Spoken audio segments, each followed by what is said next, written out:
So, hello and welcome to Politics Now. In this video, I'm going to be giving a weekly update to the political scene in the UK over the last week. So I'm currently filming this on Saturday the 9th of May, and oh boy, what a week we have seen. So going from last Saturday, we saw Matt Hancock reach his 100,000 target, which was hurrahed, cheered upon at the beginning of the press conference. So we all saw he reached his 122,000 tests, which was 22,000 over the 100,000 goal by the end of April. In further dissecting that, 20 to 30,000 of them had been postal tests that had just been posted out and included in that figure.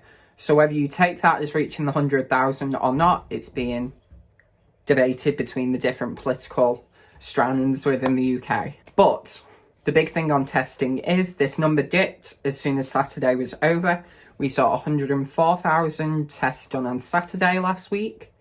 And then ever since then, it's been a steady decline, reaching 70,000 on Wednesday, which is the lowest point in the last week and a half or so. Over the next days after that, we saw that number go up and up to now being on Saturday today. Tests carried out, it was 97,000.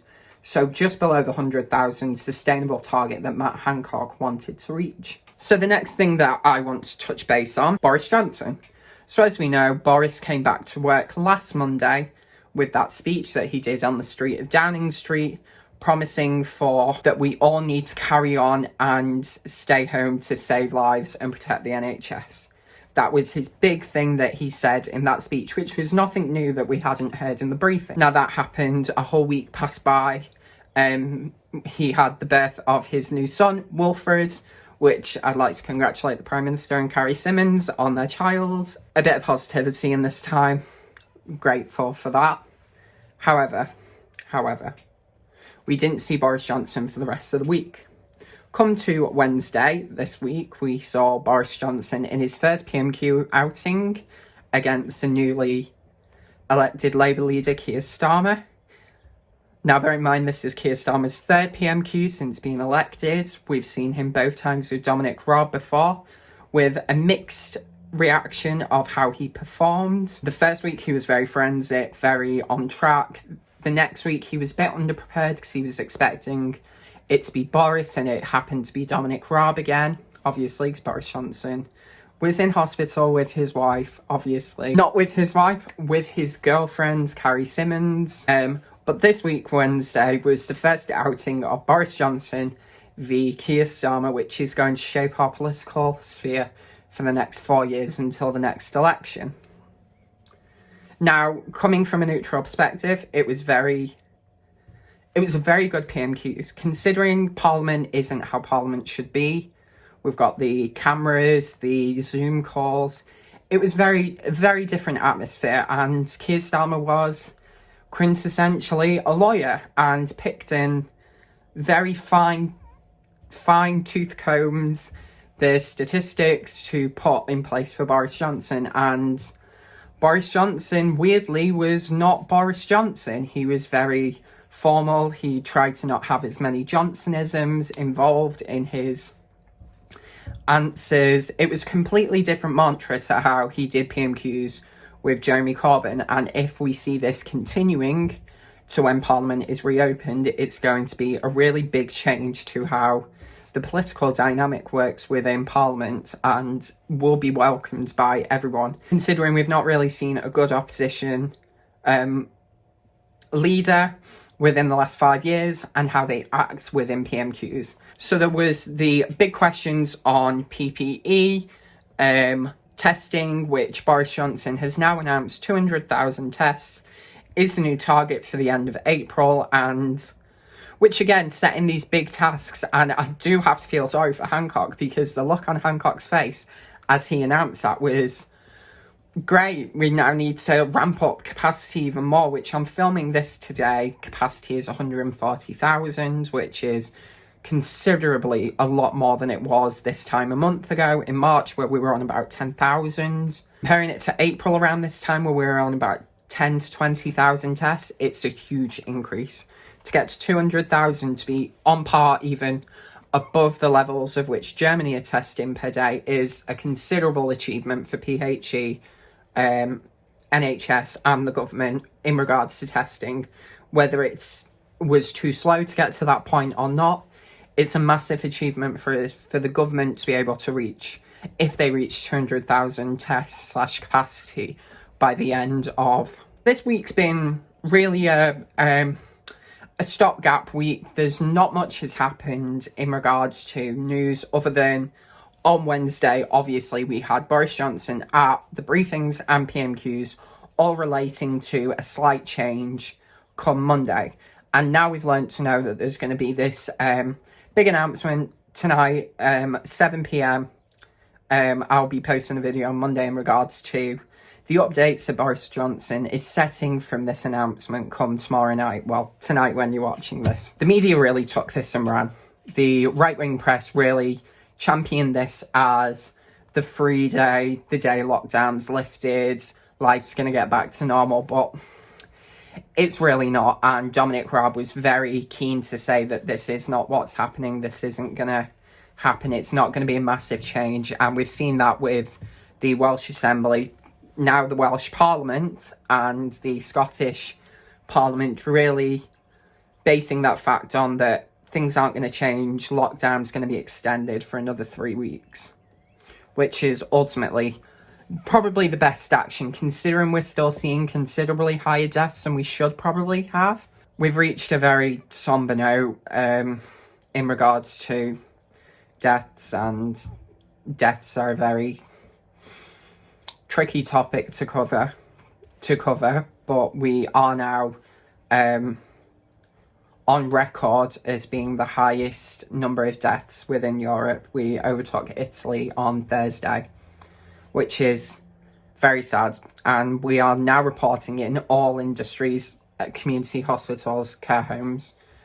Some countries aren't. Numbers are numbers. They're counted differently everywhere. So it's very hard to compare internationally in regards to this. And as we keep on hearing from the government and from top scientists, this is something we're going to be looking at and reporting on for the next year, the next 2 years, to see what the total excess deaths has been within the country. So this week we really saw the first battle within Parliament. It happened to be within a parliamentary briefing with Matt Hancock, and it was Dr. Rosanna, the MP, questioning Hancock, and Hancock made the considerable mistake in saying, "I do think you watch your tone." It's completely outrageous for him to use that mantra during this whole scenario. I know there's been reports from Guido Fawkes and The Guardian and the Daily Mail that this is Hancock at a normal time. Hancock has in the past corrected opposition MPs on how they are addressing him within Parliament, but when we look on the ground perspective, it's not his job to do that. That's for Sir Lindsay Hoyle to do, and the Speaker of the House. So it's a bit of a tricky one with that, and let's just say he made the wrong decision in doing that. This week, Boris Johnson has also held an international summit with the G7 to try and raise £6.6 billion for international testing and finding the vaccine, which is completely what we need to be going forward, so there's not this international scramble to find a vaccine and we're all working together globally to be able to find the vaccine. So countries that aren't able to financially spend 500 million on investment into this, that they will be able to come out of this with the same vaccine that we have compared to a country like South Sudan or African states, etc. I would like to mention that Rishi Sunak, the man who has really made sure that the country can economically survive, whether you see negatives in what's happened, there are many, in how he's handled it, there are many, but overwhelmingly he has done very well in dealing with this. And there's rumours in the Treasury that this is getting very expensive for the Treasury to handle, and the furlough scheme probably cannot be extended past July. Economically, because we all know the negative issues when a government overspends. We don't want a government to go bankrupt, and we don't want the negative connotations that come with austerity, which is really one of the only ways out of a bankrupt country. And it's going to be very difficult for how the Treasury cut down this, whether they reduce the 80%, 70%, 60%, etc., or whether they do different areas of the economy. But then you get the why are nightclubs being protected and restaurants aren't being protected, as an example. It can pull up massive negative political connotations and things that can be used from the opposition to fight the government. So it's going to be very tricky waters for Rishi Sunak, who is hailed as being this big economic survivor, to make sure the country economically survives. So yeah, it's going to be very interesting to see how we get through this. And lastly, I'd just like to cover what happened yesterday, being the VE75 celebrations. This was meant to be a huge party for the country.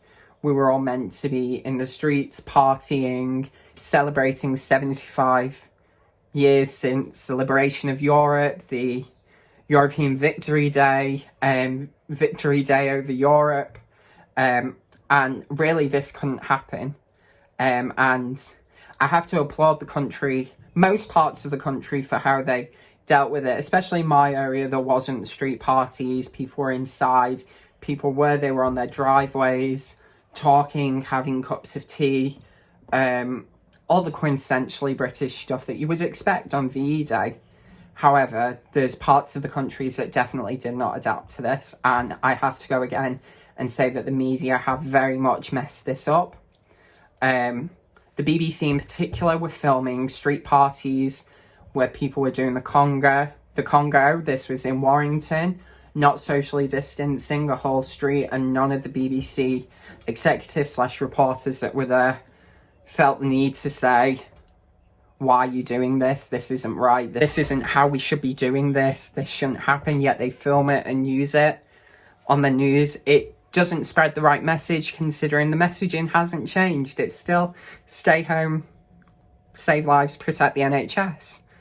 We are still with that mantra, that simple slogan that has worked so efficiently over the last 6 weeks to change the perception of how we go about our day-to-day life. It's a real issue, and everyone has to play a part, whether it's the media, the government, or the people of the United Kingdom, that aren't following these guidelines very strictly in comparison to other countries where people are very willing to follow, like Italy and Spain, how they've been locked up in their houses. But on a greater note about the media, the BBC very much did a very special V-Day celebration over the night. The Queen let them use Buckingham Palace for a stage to be able to perform, and this was very welcome. It was a really nice night watching that with everyone. It was very nice. And then it ended with the Queen's speech, which was aired at the same time 75 years ago that her father had done it after the end of World War II. And it was a really heartful message that we will come through this, and we just have to look back to history and we can get through any crisis that we have. And then that was finished by a special tribute from the song We Will Meet Again by Vera Lynn.